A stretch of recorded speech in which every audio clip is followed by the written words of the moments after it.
Now it is a fact that the country was partitioned on religious lines Yes.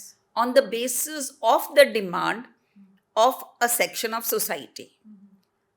It is ironic that that section of society which demanded partition actually did not migrate to Pakistan.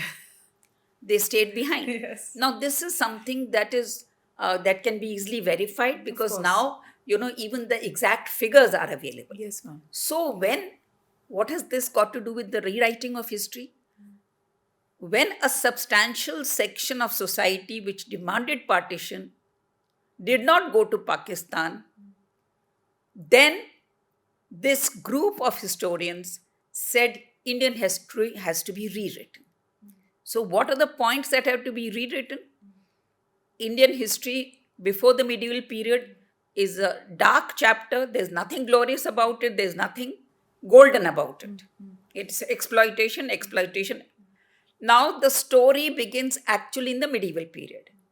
So, we know what happens in the medieval period. We have the advent of the Arabs and Turks and the abiding memory that we still today have. We still means a majority of the majority community, let me put it that way.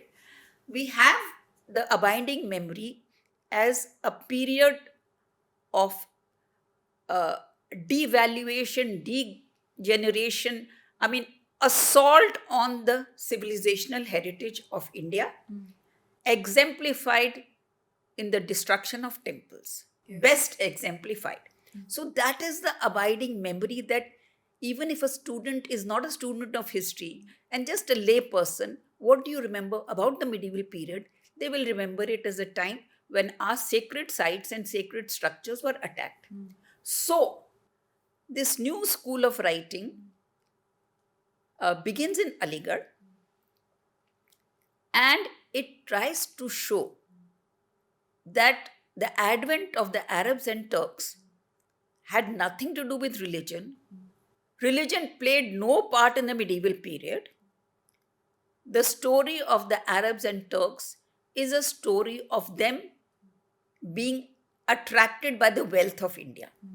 So, Mahmud Ghaznavi is regarded as a robber who came to rob the temples of their wealth.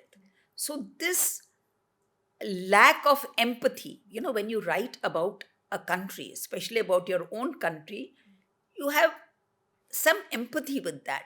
But this total disregard for the heritage, actually contempt for the heritage, it begins in the 1970s, and it is something that we have not been able to fittingly answer back till today.